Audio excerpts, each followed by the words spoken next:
ধন্যবাদ জানাই আমাদের ইসলামপুর থানার ওসিকে। সকলকে তো বরণ করা হয়েছে, আমরা ইসলামপুর থানার ওসিকে বরণ করা হোক। কিবরিয়া তুমি করে না, আর বিল্লাল হোসেন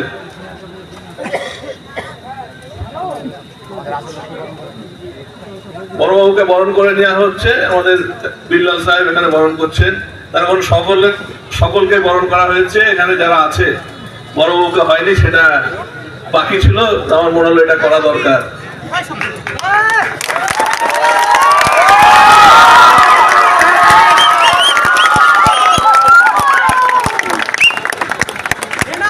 ধন্যবাদ জানাই আমাদের এসপি সাহেবকে যে তিনি এখানে আসার পর থেকে প্রত্যেকটা থানায় দেখছি আমরা সম্প্রীতি কাজ করছেন। তা আমি আমার তরফ থেকে বিশেষভাবে আমাদের এসপি সাহেবকে ধন্যবাদ জানাই। এবং খুব ভালো লাগছে যে বিশেষ করে ইসলামপুরের এই টাকারাইপুর অঞ্চলে আজকে এত খেলাকে যে এত ভালোবাসে সেটা কিন্তু ইসলামপুর প্রমাণ করলো। এবং এত দর্শক এসছে, আমার মনে হয় না যে সাব ডিভিশনে, আমি সেদিকে রায়নগরেও দেখলাম খেলা হলো, তারপরে সাগরপাড়া হয়েছে, সবচেয়ে প্রথম এত ভিড় আমাদের ইসলামপুরে হয়েছে। এটা কিন্তু একটা আমাদের কাছে গর্বের বিষয়। এবং প্রত্যেকটা খেলায় সম্প্রীতি কাজ হচ্ছে এবং এটা খুব ভালো লাগছে। একসময় আমাদের এখানে এসপি ছিলেন মুকেশ সাহেব, তিনি আমাকে প্রথম স্কোয়ার ফিল্ড একটা বড় খেলা আমরা মুকেশ সাহেবের কথা মতন করেছিলাম, প্রচুর দর্শক হয়েছিল। তারপর থেকে প্রত্যেকটা ব্লকে ব্লকে করতাম। এবং এখনো যে আমাদের এসপি সাহেব আসার পর আবার খেলাটা যে নতুন ভাবে উদ্যোগ নিয়েছে, এটা খুব আমাদের কাছে একটা গর্বের বিষয়। আমার কাকা আবু তাহের খান, আমাদের এখানকার এমপি, তিনি এখানে উপস্থিত আছেন, তাকে আমি ধন্যবাদ জানাই। ধন্যবাদ জানাই আমাদের এসডিপিও সাহেবকে, তিনি এখানে আছেন। পঞ্চায়েত সমিতির সভাপতি আছেন, সরেন বিবি আছেন আমাদের এখানকার আমাদের সমাজসেবী, বিশিষ্ট সমাজসেবী আশরাফুল হক, এবং আরো যারা এখানে উপস্থিত আছেন সকলকে, আমাদের বিডিও সাহেব আছেন, সকলকে আমি শুভেচ্ছা জানাই, ভালোবাসা জানাই। এবং আজকে খেলা দেখে সত্যি আমার খুব ভালো লেগেছে। আমি মোটামুটি মাস দুয়েকের মধ্যে একটা বড় করে এমএলএ কাপ আমরা ইসলামপুরে করব, এবং সেই খেলাটা যেন মুর্শিদাবাদের মধ্যে সবচেয়ে টপ খেলা হয়, সেটা কিন্তু আমরা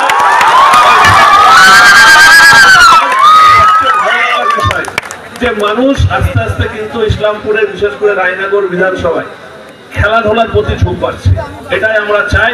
এসপি সাহেব যেটা বারবার বলছিলেন যে মানুষের খেলাধুলার প্রতি, গানবাজনার প্রতি ভালোবাসাটা বাড়লে দেখবে যে অন্য এসব মাঠ দাঙ্গা ঝামেলা থেকে সরে আসবে। কালকেও আমরা একটা বিজয় সম্মেলনী করছি আমাদের ইসলামপুর মহামায়া ক্লাবে। সেটা আমাদের উদ্দেশ্য একটাই, যে মানুষের মধ্যে মানুষের একটা মিলন ঘটুক। এবং দুর্গাপুজো গেল, দীপাবলি আসছে, এর মধ্যেই যে এত সুন্দর আজকে খেলা হলো ইসলামপুরে, কালকে আবার একটা বিজয় সম্মেলনী আছে। এটা আমাদের মূল উদ্দেশ্য এটাই, যে আমরা সকলে মিলে একসঙ্গে, আমরা এই জেলাকে আমরা খুব ভালোবাসি, এই বিধানসভাকে আমরা খুব ভালোবাসি, আমরা একসঙ্গে থেকে সকলকে নিয়ে যেন আমরা মিলেমিশে থাকতে পারি। তাই এই সম্প্রীতি কাপ, কালকে যে বিজয় সম্মেলন আছে, এগুলো কিন্তু আমরা তার জন্যই করছি। সকলে ভালো থাকবেন। সবসময় আমরা চাই এসপি সাহেব থেকে শুরু করে এসডিপিও সাহেব, আমাদের এমপি সাহেব, থানার ওসি থেকে শুরু করে সকলে আপনারা যেন সবসময় ভালো থাকেন, এটাই আমাদের কিন্তু মূল উদ্দেশ্য। এই বলে সকলকে আবারও শুভেচ্ছা জানিয়ে আমি আমার বক্তব্য শেষ করলাম। এবার আমাদের মূল পর্বে ফিরে আসা পুরস্কার বিতরণী অনুষ্ঠান আয়োজন করব। আমি মাইক তুলে দিচ্ছি আমাদের বরিষ্ঠ একজন ফুটবলার মুর্শিদাবাদের। এখন ওনার 70 ছুঁই বয়স, কিন্তু একটা সময় মুর্শিদাবাদে দাপিয়ে খেলেছেন এবং গোলকিপারে খেলেছেন। আপনারা অনেকেই জানেন এই সেই ধীমান বাবু, যার একমাত্র মেয়ে ইংল্যান্ডে একটা বড় রিসার্চ করে মাইক্রোবায়োলজিতে আবিষ্কার করেছেন। উনি বড় ইউনিভার্সিটি, সেটা ওনার মুখ থেকে শুনবেন।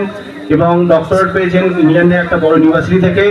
এইটা আমরা কিছুদিন আগে জানতে পেরেছি, যেটা সোশ্যাল মিডিয়ার মাধ্যমে। আমার এলাকার লোক জানেন না।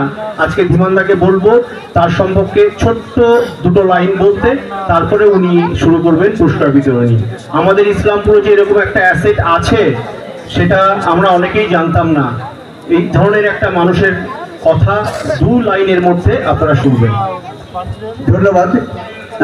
আমি এখানে খুব পরিচিত মানুষ, আবারও বলি, সকল ছোট থেকে বড় সকলেই আমাকে চেনে, কারণ আমি জেনারেশন গ্যাপ রাখি না। শিশুদের সঙ্গে মাঠে যাই, বড়দের সঙ্গে মাঠে যাই, বড়দের সঙ্গে মাঠে যাই। এবং আমার যখন শরীরটা খারাপ থাকে তখন আমি প্রথম চিকিৎসা আমি মাঠে যাই, ভুলে যাই যে আমার শরীরটা খারাপ, এবং সেটা আমি রিকভার করতে পারি। যাই হোক, বড় বলেছেন আমার মেয়ের সম্পর্কে বলতে। মেয়ে কিন্তু কোনো বড় স্কুলে পড়েনি। আমাদের এখানকার প্রাথমিক বিদ্যালয়, এখানকার চক গার্লস হাই স্কুল এবং বহরমপুরে একটা স্কুল এবং বহরমপুর গার্লস কলেজে ফিজিওলজি নিয়ে পড়াশোনা করে আমাদের পশ্চিমবঙ্গ স্টেট ইউনিভার্সিটিতে ও এমএসসি করেছে মাইক্রোবায়োলজি, এবং ওখান থেকে ও পিএইচডি করে ইন্সপায়ার অফ দিল্লি থেকে ইন্সপায়ারে পিএইচডি পেয়েছে। এবং ইউনিভার্সিটির প্রথম পিএইচডি আমার মেয়ে এই স্টেট ইউনিভার্সিটি। তো সেই ইউনিভার্সিটি ও লন্ডনে চলে যায়। বিবাহ করার পর দুজনেই লন্ডনে চলে যায়, আমার জামাই এবং মেয়ে। জামাইও একটা চাকরি করে ওখানে, ও এমটেক পড়াশোনা করে চাকরি করে। আমার মেয়ে বর্তমানে যেটা করছেন যে লঞ্জা বায়োলজিক্যালস লিমিটেড, ইংল্যান্ডের সবচেয়ে বড় রিসার্চ এবং মেডিসিন ম্যানুফ্যাকচারিং কোম্পানি।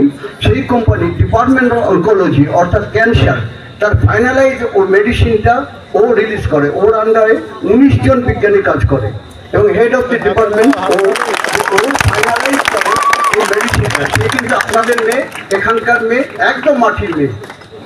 একটা আনন্দের খবর আমার কাছে যে আমি প্রায় 3 বছর ওকে দেখিনি। আগামীকাল ও দিল্লিতে আসছে, আমি চলে যাবো এখান থেকে সকালবেলায়। দিল্লির যে মেয়ের সঙ্গে দেখা করবো, একটু বেড়াবো, তারপর ওরা ট্রাই করবো। ধন্যবাদ। আমরা পুরস্কার বিতরণে চলে যাই। পুরস্কার বিতরণ বলতে আমাদের প্রথমেই আছে দুটো দল সমান ফুটবল খেলেছেন। আমি এক্ষুনি বললাম বিডিও সাহেবকে যে সমান ফুটবল খেললো আমাদের চোখে, যারা ফুটবল মাঠের মানুষ তাদের চোখে 60% 40% বল পজিশন ছিল। 60% ছিল দমকলের এবং 40% ছিল ইসলামপুর এমবি ডায়াগনস্টিক। গোলটা একটা হয়ে গেছিল, ওরা অ্যাডভান্টেজ পেয়েছিল কিন্তু ধরে রাখতে পারেনি। যাই হোক, আমি দুটো দলকেই অভিনন্দন জানাবো। প্রথম অভিনন্দন এই কারণে জানাবো যে প্রত্যেকে বাঙালি ছেলে, যেটা খুব ক্রাইসিস। বাংলার ফুটবল, বাঙালির একমাত্র খেলোয়াড় ফুটবল। এই বাঙালি ছেলেগুলো আজ মাঠ মাতিয়েছে। জনগণ, দর্শকরা কোনো সময় একটা ভালো খেলা থেকে বঞ্চিত হয়নি। তো আমি বলবো আজকে এমবি ডায়াগনস্টিক রানার্স আপ তাদের কর্মকর্তাকে খুব তাড়াতাড়ি মঞ্চে আসতে এবং পরবর্তী পর্যায়ে দমকলকে প্রস্তুত থাকতে বলছি। আপনারা আসবেন। আপনি MB diagnostic runners up trophy আমাদের মাননীয় এসডিপিও সাহেব শুভম বাজার মহাশয় আছেন, উনি রানার্স আপ ট্রফি তুলে দেবেন।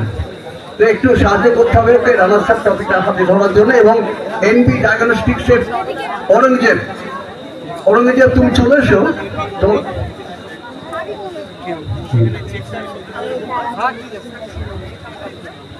চেক এবং জীবনে চাই না কিছু আর নবী চলে এসো। এমবি ডায়াগনস্টিক্সের কর্ণধার ঔরঙ্গজেব, একটু জায়গা দেবেন আপনারা, ফাঁক করে দেবেন। খুব জ্যাম হয়েছিল, আমাদের সাংবাদিক বন্ধুরা আছেন, মানুষ আছেন।